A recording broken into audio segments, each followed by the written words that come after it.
Well, welcome, Clean Nation. Well, who came up with that? I did actually, Yeah? but I didn't do it as set in stone Clean Nation. But our web guy decided to run with Clean Nation. Right. So Okay, great idea. blame it on Kung Fu Anyway. Panda. So welcome, welcome our Cleananites. Yeah. And our welcome Clean Tonight. yeah. We're a show about janitorial services. That's exactly right. Welcome everybody listening at KFWB, News Talk 980 Los Angeles, Sirius XM Channel 165, and everywhere across the World Wide Web at cleanradio.com. In the studio tonight with my actually spunky host, the great Andrew Spanswick. I am spunky tonight. Yeah, you are. Yeah, I am. I'm feeling like, You're like. Well, you know what happened was I was on my way over here, and I stopped at McDonald's for an ice cream cone because I'm weak. Yes. And I got out of my car, and there was this guy that came on a bicycle, and he's like, "Hey man, can I have some money for a cheeseburger?" And I'm like, I'm getting out of a kind of nice car. I'm feeling a little guilty, so I give him a couple bucks. So he does the fake walkie into the McDonald's, like he's gonna buy some food, and then like he bitches at me that the food's too expensive, then takes his bike down to the liquor store, and I'm thinking, geez, I just enabled that guy to drink. But he didn't tell you, as long as they don't tell you. Yeah. And but I feel sort of weird about it. I'm like, Well, I don't know how to resolve that. You can buy me food after, so it's sort of two negatives will right, make a positive. to help you with your eating disorder. That's exactly that's right. Great. Okay. And in the studio tonight with us, sort of as a special guest host, correspondent, I don't know, whatever you want to call it, we have Erica Spiegelman. She's a certified alcohol and drug counselor. She writes a blog for Maria Shriver's blog. She's a writer. She's a therapist. She's all that jazz. Hello. Welcome to Clean Radio, Erica. Thank you. Thank you for having me. I feel very honored. Oh, you're more than welcome. You're more than welcome. Yeah, this is an amazing experience. Just the fact that Judah didn't scare you off is incredible. No, I've known him for a little while. Yeah, she's known me for a while. Yeah. And, she hasn't known me that well, so I haven't scared her off yet. But we are a show about addiction and recovery. And one of the things I wanted to talk about was one of our listeners came to Clean. And it was really cool. And I went to I have a bit of bad back, so the other day I stumbled to the airport all crickety. And I go to pick her up at the airport, and she it was amazing because she was expecting one of us to come and get her, somebody from Clean or somebody, and her drug dealer was on the way too. And I was like, now if that's not what addiction is, the classic ambivalence, right? Of somebody from rehab coming to pick you up, and a drug dealer, and you can't think of which one you're hoping gets there first, right? And it's like I could go east, I could go west, and gratefully she came to Clean, and but how many people are out there right now on Sunday night, depressed because their football team, whatever it is, the economy, the state of the nation, are sitting at home, sitting in their cars, sitting on their computer right now going, which direction do I go? Well, they're probably also just people are bored, honestly. And people, you were telling me about this earlier, and people really just don't get themselves out of the environment that, keeps them in the negative, that keeps them using, that keeps them connected to their drug dealers. I mean, if they were really put in a situation where there was no choice to be around that negativity, if they got rid of the number, if they got rid of the old way of living, then, they would maybe grow. And that's what I try to tell people, is to change that up. Get out of the environment, get out of the negative relationships. Well, it's certainly a start. I mean, I don't think you can get anywhere without that. Right. Well, that's the first step. That in is a the sense. first step, yeah. And to people out there listening, one of the big things that we're encouraging you to do tonight is take that first step. Whatever you're going through, take that jump. It's amazing how drug addicts have no problem going into the worst neighborhoods in America to get high. Or calling anybody. Or call anybody. But all of a sudden, it's to get help. They get skittish. Yeah. Well, it's the energy. I mean, look at how much energy goes into keeping up with the drug habit, with keeping up with the lies, with the secrets, with, how to keep that going. If they took that energy and put that energy towards something that's positive, I mean, I'm intrigued by this drug dealer that was willing to go to an airport with Homeland Security. I'm also that's to kidnap a girl. And that's actually a great. That's pretty good. Right, that's a ballsy drug dealer. But here's the thing. I think you're using words tonight, by the way, that I'm not sure if we're getting. No, you beat. can say that. You can say yeah, that? I'm Cool. talking about soccer balls. Yes, okay. yes. And and since soccer is your favorite sport, Well, not really. But that's actually. But what's funny is he didn't get there. So maybe, you know, he was the drug dealer that thought, but he didn't, you know, so it was just me waiting for her. So apparently he was a little skittish about Homeland Security. I think it was just the Judah factor. You had that Yeah, magnetic you draw. scared That's him off. exactly You right. scared You know, him he off. saw, you know, he drove by. You're so and- intimidating. Yeah. That's what your back's at, actually. You got to fight with the guy. I got in a fight with the drug dealer. And anything for you. By the way, if you just tuned in, you are listening to Clean Radio. That's Clean with a K. We're a show about addiction, recovery, and a whole lot more. Yeah, life after. Life after. Yes. And which is really cool because, Erica, you're open about your sobriety. Yes. You're sober 5 years. Yep. And you're a professional now in the field of addiction and recovery. But you've actually, a lot of people do get sober and want to do it. I'm in the studio tonight with two people. It's sort of fascinating because both of you are sober and both of you are therapists. You know, you've taken the right path. You didn't just get sober and decide to say, "Whoo, I'm a professional." Well, I was a therapist long before. Right, long this, before. so, yeah. Were you a therapist? No. Whoa. No, I was not. But really, what you know, to find something that's an authentic calling, was something that just so happened to be recovery. But at the same time, I always feel like I had that in me to help people, to want to help people find their truths, to live honest. And so at the same time, it was just a natural path. But it's rewarding. I can't even tell you how rewarding it's been. So That's great. yeah. And I think one of the cool things is that all three of us, but the two of you in particular, share in common is that both of you are okay with getting help however you get help.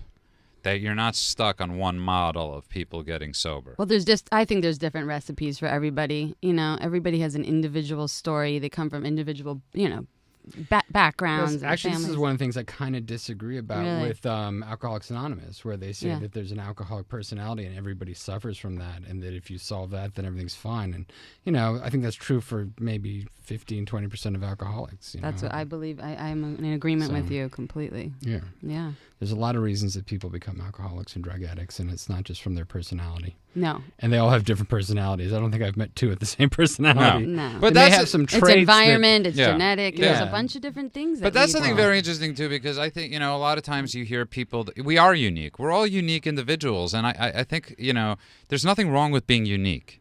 Yeah. Well, I think there's some traits that Yeah. come along with chronic addiction or Yeah. alcoholism. I mean, people tend to lie more because they're covering up and so whatever. But it's like those are the after the fact But that's- personality traits. Right. That's Like what was the person before that? That's what I'm interested in. absolutely. A very scared young boy in Brooklyn, if you really want to know. By the way, if Well, you ju- started young. You I did. I young. started very young. I'm really, you know, it's He had a Jewish mother. He had to start somewhere. wow. And I it's have a Jewish mother. Too. Yeah, all three of us actually have Jewish mothers. There's two of us are open and honest about it. Boom. By the way, if you just tuned in, you're listening to the Comedy Hour on Clean Radio. We have an awesome show tonight. Yes. Give us a call. The number is 888-539-2980. That's 888-539-2980. We'll take whatever questions you have about alcoholism, addiction, recovery. Right. If you got a problem, give us a if call. you're going through a rough Family time right member's now, got a problem. Yeah, and it's amazing because of Facebook, Andrew, because of all these things. We get, you know, I was able to get we were able to get this girl to treatment that listens to Clean Radio because of Facebook. And we have our regular callers, but it's amazing how scared people still are. And it's terrifying. It's terrifying when you're sober to call somebody up and ask for help. It's Right. terrifying when you're using to call them. And Right. so we promise anonymity. If you're going through a rough time, give us a call. Yep. And we'll see what we could do to help, because we've had a lot of callers call up that are getting help right now. But give us a call. We have a great show for you tonight. We have an amazing guy who also happens to be an amazing actor. He was on one of the one of the biggest web shows ever called The Bannon Way. He's been on Dexter, The Shield, Alias. I just tell you that to brag for him. And he's about to star in a new show called Poker Girls, which I imagine is about girls that play poker. And There's no double entendre there. and we caught him right before he's about to leave to Canada to shoot the show.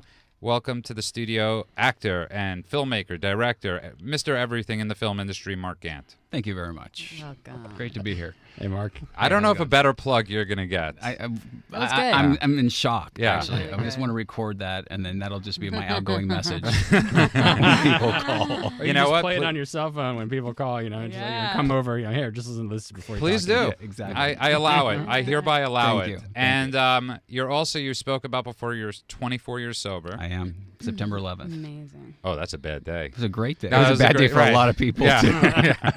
Oh, my God. Yeah. And is that hard to celebrate on September 11th? It was originally, but now it's something, it's a positive thing with, what kind of everybody's, Facebook post about, like the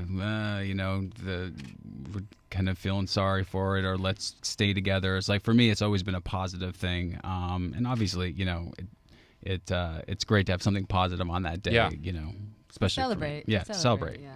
No, I agree. And in a sense, you celebrate life on that day because that truly is the day you were born. And I got to tell people out there. I like that. It's actually, yes, you could steal that if you want. Yeah. But it's something really cool because Mark is a big Facebooker, and I'm constantly seeing he does this thing called Kickstarter, and it's for independent filmmakers to raise money for the movies they want to do. He puts up a post like, "Hey, I'm starting a movie." 2 days later, he's got $26,000 to shoot this thing. I kid you not. He's got like this loyal fan. I'm like, 26 grand? How did you get that in a day and a half? He's like, "I want to thank all my friends. Next project." You got like $14.50, didn't you? And that was from your mom. And that's $14.50. That's not $1,400. And one of the things I want to discuss is he's got this zeal for life that everybody in the studio tonight has a zeal for life. And how much did sobriety have to play a fact in that zeal? I think it's why I have it. I grew up, always being somebody that's like, I liked doing things and stuff, but I was a very shy kid. And it wasn't until, once I got sober, that's why I drank. That's why I drank and did drugs, because I could not, I didn't know how to kind of feel my feelings and be vulnerable and all that kind of stuff. And now I feel, with my sobriety that, it's just given me a whole nother chance. And also, I'm heavy in the last couple years, more into meditation and prayer and doing writing after my meditation, and I'm just more connected. So I feel I've got this, I feel like I'm not alone doing it. I feel like I've got a higher power taking care of me, and I'm motivated more to do more because I've got these visions and dreams that I want to do, and it's actually happening. So that's great. And to the people, how important is that message to the people out there? Because I think we speak so often to parents, to family members, that their children, their loved ones, have literally pushed themselves on them like a thumb on a bruise, and they've repelled them. And when they get sober, they're like almost, even after a year, they almost want to give up because they don't see the instant, oh my God, they're not working right away. They're not, and it takes time. Yeah, not only that. When I first got sober at 19.